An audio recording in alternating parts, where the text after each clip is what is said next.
well-regulated militia being necessary to the security of a free state, the right of the people to keep and bear arms shall not be infringed. Welcome to another edition of Bearing Arms, Cam & Company.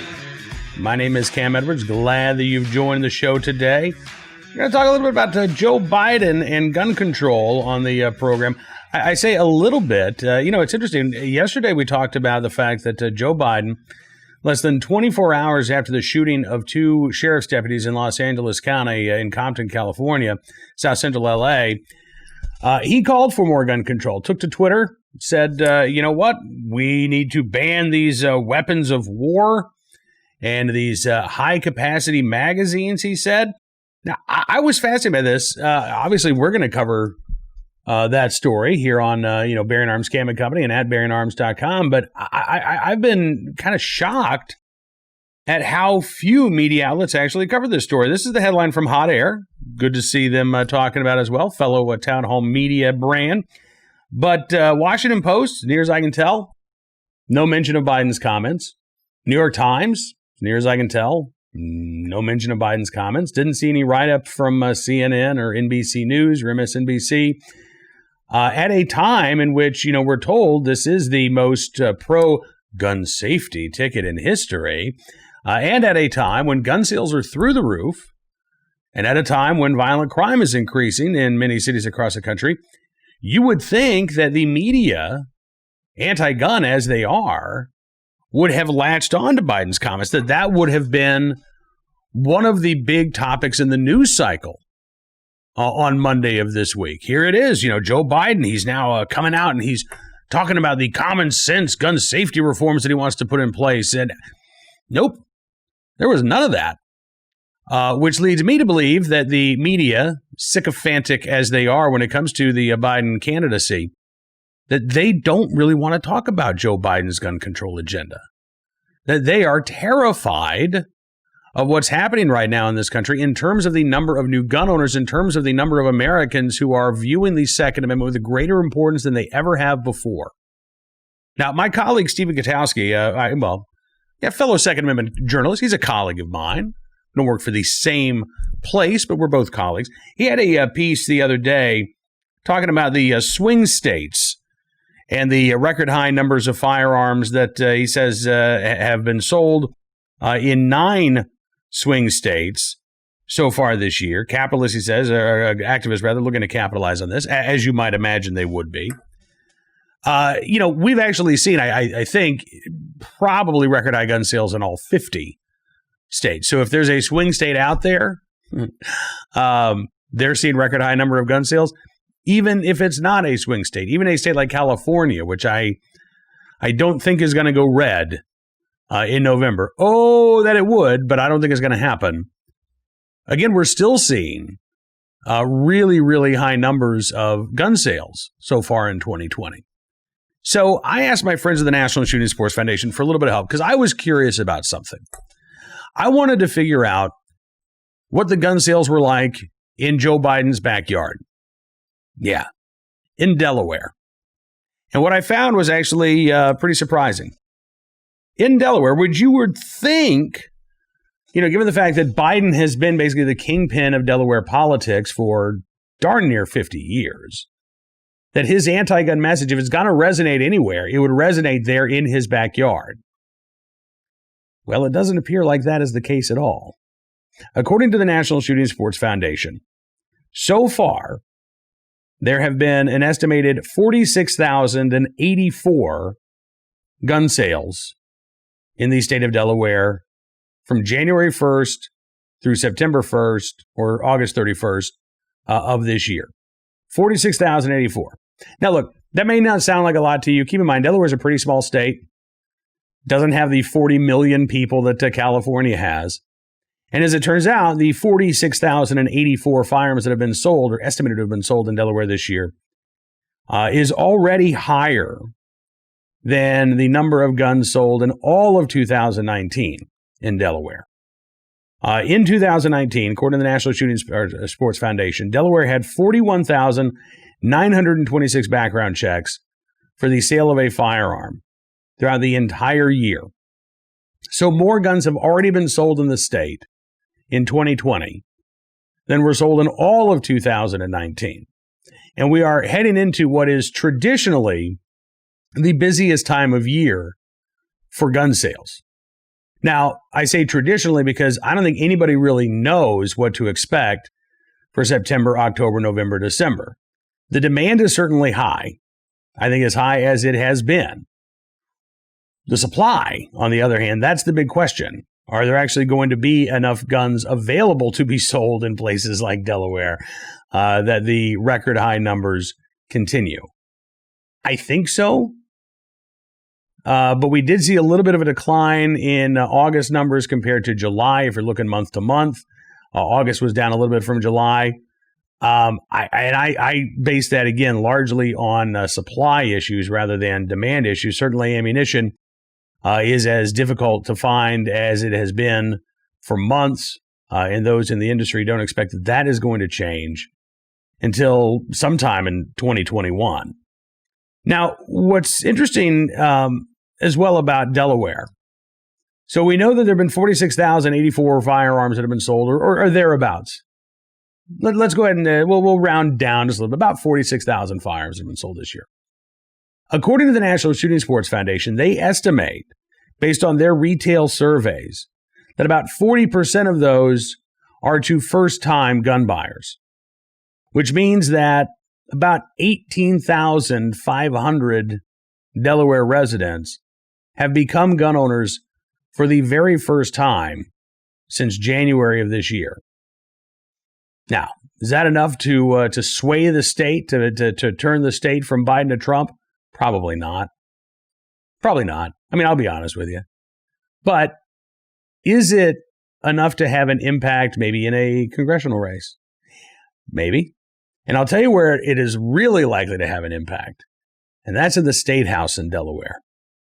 You know, something else that the media hasn't really talked about is the fact that Joe Biden, while he's stumping for a gun ban, has been unable to use his political leverage in the state of Delaware to get a gun and magazine ban passed through the Democrat-controlled state legislature.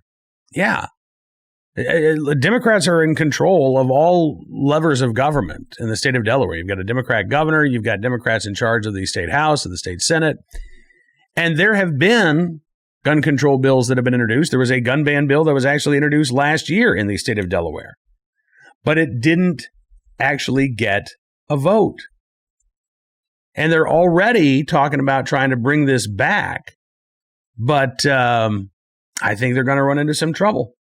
This was from just about a year ago, August of 2019, from the Delaware State News, wondering why does Delaware stand in such sharp contrast to other heavily Democratic East Coast states, including Maryland. They say the conditions in Delaware are ripe for gun control.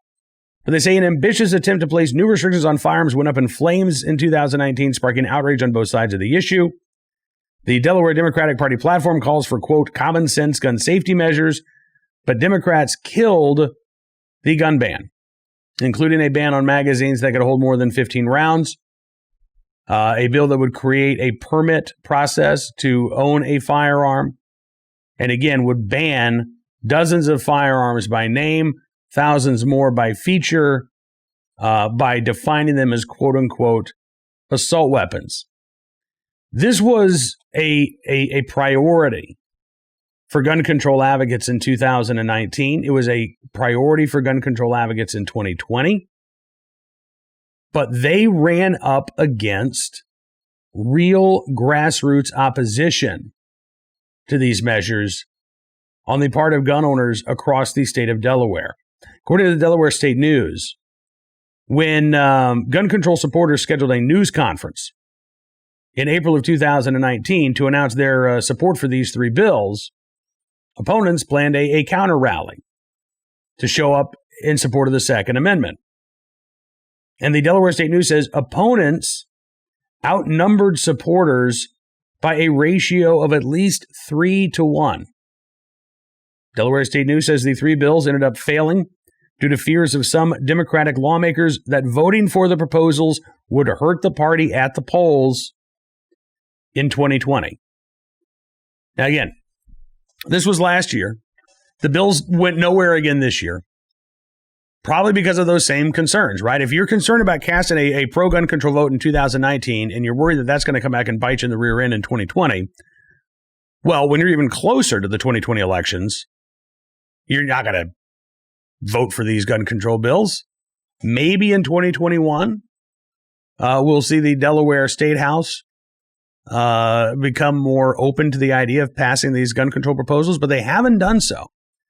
Again, in Joe Biden's backyard, they haven't done so. In fact, not only did these bills not pass out of the State House in Delaware, they didn't even make it out of committee in Delaware. Yeah, a Democrat-controlled committee could not advance these gun control proposals. David McBride, he's the Senate President pro tem. He's a Democrat from Newcastle, and he joined two Republicans on the Senate Executive Committee and actually blocking these bills. He said, quote, "I got a sense that my caucus isn't interested in doing this. I can tell you that straight up," he said. "You know, part of my job, I have to read tea leaves around the Capitol. And one of the things that you do to be successful in this building, you have to learn how to count." Delaware State News said one of the more influential groups in terms of shutting down that gun control legislation, opposition from union members, which is interesting. You know, we were talking last week with Jerry Wayne, a union member from Detroit, and he too was talking about how many of his fellow union members in the Detroit area are not planning on voting for Joe Biden because of Joe Biden's support for gun control. So, you know, speaking of reading tea leaves, how many tea leaves can you read into the fact that Joe Biden has not been able to ram through gun control? Look, he's not in the state legislature. He's not the governor. I understand that. But he is the godfather of Delaware politics, right? Delaware has been his home base for his political career since the 1970s. And yet Biden, I don't know if he didn't lift a finger. I don't know if he didn't get involved. I don't know if he picked up the phone and said, "Hey, listen, no, you're fat. We got to roast beef." What was I talking about? Oh, yeah, gun control. I don't know. I don't know if he even tried. But I kind of find it interesting if he didn't try to get these gun controls passed, right? I mean, here he is. We got to ban these weapons of war. That's what he says on Twitter. Well, they tried to do that in the Delaware State House in 2019, 2020. Even with Democrats in charge, they couldn't get it done. Add in again, right now, according to the NSSF, 18,500 new gun owners. Probably by the time the elections roll around, we're going to be looking closer to, I don't know, 22,000, maybe 25,000 new gun owners in the state of Delaware. Is that going to be enough to, you know, flip the state house from Democratic control to Republican control? Probably not. Could it sway a few legislative races? Absolutely. And does this send another message to lawmakers, not only in Delaware, but again, you talk about the millions of gun owners that have embraced their Second Amendment rights for the first time since January. NSSF estimates around the nation, we're talking about 4 million new gun owners around the country. How many anti-gun Democrats are going to read those tea leaves, whether at the state house or in the U.S. Capitol, and say, I don't know if this is really something that we should be pursuing right now? I'm more confident, frankly, that we'll see that at the state level than we will at the federal level. I firmly believe that if Joe Biden wins in November, if Democrats take back the Senate, if they maintain control of the House, look, we're already seeing, and over at Hot Air today, they've got a story about how there's basically a Democratic working group that's gotten together to start to figure out, okay, what's the best way to get rid of the filibuster? And that way you don't need 60 votes to pass a bill. You only need a bare minimum 51 votes in the U.S. Senate. And that seems to be one of the top priorities for Democrats. Again, if they have 51 or 52 or 53 senators in the Senate, they may, I think it's likely that they will try to get rid of the filibuster. And I suspect that Biden won't have a say in it. I mean, that's just going to be a change of the rules in the Senate. So, you know, even if Biden objected, which I don't think they would, I don't think that would matter. And then if they only need 51 votes to pass their gun control bills, yeah, I think those gun control bills will be if not the first item on the Democrats' to-do list, it'll certainly be in the top 3. This will be something that they will move on very quickly because, again, they understand that these moves are going to be unpopular, that they will come with a political cost. And so the sooner that they can do this, they believe the better for them because, we've got the attention spans of fruit flies. And so if they take control of the Senate in January or February, January, and they pass gun control in, February or March of 2021, well, that gives them, like a year and a half before Election Day in 2022 in the midterms, and maybe gun owners will have forgotten about all this by then. At least maybe the passions will have cooled a little bit. It's the same reason, I think, why you saw gun control as the first priority for Democrats in the Virginia legislature this year. Democrats took control of the statehouse in Virginia for the first time in 26 years, back in November of 2019. And by January of 2020, they were already starting to vote on these gun control proposals. And they got most of them through, with the exception of Ralph Northam's gun ban, magazine ban, and suppressor ban, the centerpiece of his anti-gun agenda. And interestingly enough, despite the fact that that was the centerpiece of Northam's gun control campaign, when lawmakers in Virginia met in special session this summer, just a couple of months before Election Day, and they debated a whole bunch of bills, including police reform bills and all kinds of other measures. But the one thing they did not bring up was Ralph Northam's gun ban. I think in large part because they did not want to bring it up closer to Election Day. We've spoken about this as well. There are a number of swing districts in the state of Virginia, opportunities for Republicans to take back seats that were lost in 2018. And Democrats are running as far away from the gun control issue in these districts as they can. Abigail Spanberger, first-term congresswoman from Virginia's 7th District, I don't even think she has gun control as an issue on her campaign website. Elaine Luria in the 2nd Congressional District, another first-termer, same thing. They don't want to talk about gun control. Now, they were happy to take Michael Bloomberg's campaign cash in 2018. They were happy to try to tailor a campaign message in 2018 of, listen, if you care about your kids, then you really need these common sense gun safety reforms, and you got to vote for us because the evil Republicans won't do it. And they got elected. And now the Democrats aren't embracing gun control like they did just 2 years ago. I think in large part that is because of the record high number of gun sales that we're seeing around the country. I think it is also in large part because they know that if they keep quiet on this issue until after the elections are over, if they win, again, then they can implement their agenda. They can make excuses for it afterwards. They can apologize for it afterwards. They can even say, we're going to tweak it if it proves to be really unpopular. But they're not going to make it a priority issue before people head to the polls. And if I had to make a guess, I mean, that's what we've seen from the Biden campaign so far. Despite his tweet, again, a tweet is not a speech. A tweet is not a focus of a campaign. A tweet is almost definitionally a throwaway. You tweet it out, you send it out in the Twitterverse, and then, in an hour or two, it either goes viral or it disappears. In the case of Joe Biden, it was maybe, for non-gun owners, it was maybe a 6-hour news story, if that. Again, almost no national coverage. So as we get closer to the first debate, I got to tell you, if I'm advising the Trump campaign, I'm advising them to go after Biden hard on the gun issue. Because I don't think he really wants to talk about it. I don't think he wants to talk about the 94 crime bill of which the so-called assault weapons ban was a part. I don't think he wants to talk about his flip-flops back in the 1980s. Biden said, I don't think that, banning guns or passing more gun control laws is going to impact criminals' ability to legally acquire a gun one way or the other. Yeah, that was Biden back in 86. I would bring up that. I'd bring up that quote. I'd throw it in his face and I'd say, Joe, what changed?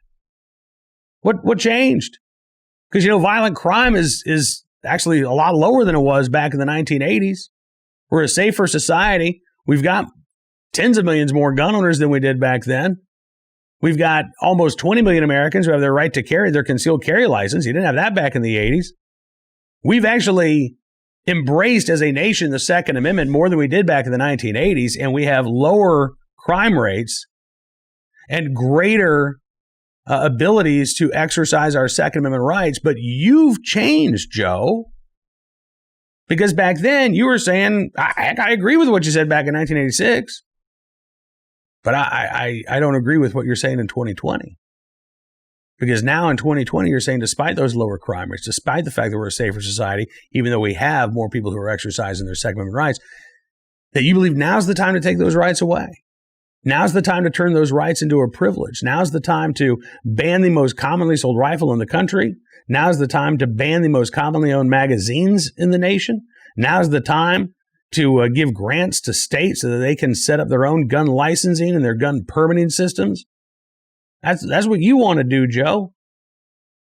Why do you want to focus on restricting the Second Amendment rights of legal gun owners instead of actually focusing on the violent criminals who are driving up the crime rates in places that are controlled by your buddies like Lori Lightfoot, mayor of Chicago, Bill de Blasio, mayor of New York, and others? That'd be my advice if I were advising the Trump campaign. Go after Biden hard on this issue. Listen, he's embraced the anti-gun agenda, but I think that there are some pretty severe structural weaknesses for the Biden campaign in doing so. All right, let's get to today's Armed Citizen story, our good deed of the day, and our recidivist report. We'll start there. Speaking of, again, not going after violent criminals. Case out of Chicago.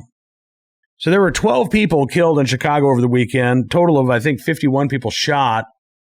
And one individual who's been arrested and charged with basically a mass shooting, shot and killed 2 people, I think injured 3 others, is a guy who is well known to authorities and a guy who should have been behind bars instead of being out on the street. David Brown, the Chicago police superintendent, criticizing a perceived lack of consequences for those who illegally use guns in the commission of a crime, saying it was, quote, beyond frustrating after a man who was out on jail on electronic monitoring allegedly opened fire at a party early Saturday, striking 5 people and killing 2. David Brown said, quote, this person has 7 felonies. 7 felonies. And yet they're out on the streets in our neighborhoods on electronic monitoring. He said, what are we doing? He said, I mean, it's beyond frustrating. It makes your blood boil if you're one of those victims. Well, it shouldn't just make your blood boil if you're one of these victims. Even if you live in the safest neighborhood in Chicago, you should be pissed off about this. Because, again, at the same time, you've got Democrats who are demanding more gun control laws. They're not enforcing the laws against violent criminals in the city of Chicago.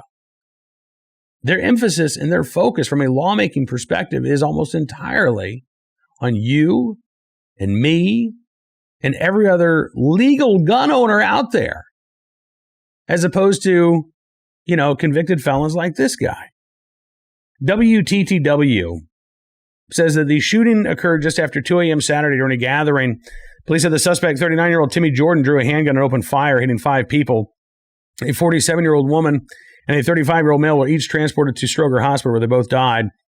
According to the Chicago Police Chief of Detectives, Brendan Denahan, a concealed carry holder was actually there. He was on the scene. He returned fire and shot Jordan, putting a stop to that attack. Yeah. Again, don't you think maybe we should be trying to build up a culture of lawful gun ownership in the city of Chicago? Don't you think we should be trying to create more law-abiding gun owners, fewer violent criminals using guns illegally? Instead, what's the city of Chicago doing? They've got rules in place that bar any gun stores from opening. They've got rules in place that bar any range from opening. They're doing everything in their power to make it as hard as possible to be a legal gun owner. And they're giving slaps on the wrist to individuals who violate the city's gun laws in the commission of violent crimes. All right, on to our armed citizen story of the day. I realize that our recidivist report actually did feature an armed citizen, but we have a separate armed citizen story for you from Des Moines, Iowa. where a concealed carry holder forced to defend himself when a pair of individuals tried to rob him at gunpoint. According to, this is Radio Iowa, Police Sergeant Paul Parazik in Des Moines says that police got a 911 call early Monday from the intended victim of this crime. Caller reported that he'd been approached by two armed men who attempted to rob him, and in self-defense, he shot them. When officers arrived, they found the victim, or the intended victim in this case, and a pair of 16-year-olds, both of them seriously injured in this robbery attempt. Paul Parazik says investigators learned that the two suspects were both armed with handguns and had approached the victim and demanded that he empty his pockets. The victim, a concealed weapons permit holder, drew his firearm and shot both of the suspects. One of those suspects has since died. Detectives interviewed multiple witnesses. They examined evidence at the scene. They say after consulting with the Polk County Attorney's Office, there will be no charges filed against the robbery victim. You know, again, it's tragic when you see a 16-year-old lose their life over a dumb mistake like this. But dumb mistakes, like trying to rob somebody at gunpoint, can lead to you being killed. And there's no way around it. So this is a tragedy. I'm not cheering what happened here. I think it's awful that this concealed carry holder was put in the position where he had to draw his firearm in self-defense, where he had to shoot these two 16-year-olds because it was him or them. But I'm glad that he is alive today. I'm glad that he was able to go to work, see his family, make that phone call to the person he loves the most and say, hey, I want you to know this just happened, but I'm okay. And I do wish that those 16-year-olds had made much better choices. So that they too could be getting up, getting ready to go to school, coming home, playing PlayStation or Xbox, hanging out with their friends, living a normal 16-year-old's life. But they made a dumb decision with deadly consequences. And I can only hope that others in the Des Moines area learn from this lesson and don't make the same mistake that these 16-year-olds did. All right, finally today, our good deed of the day.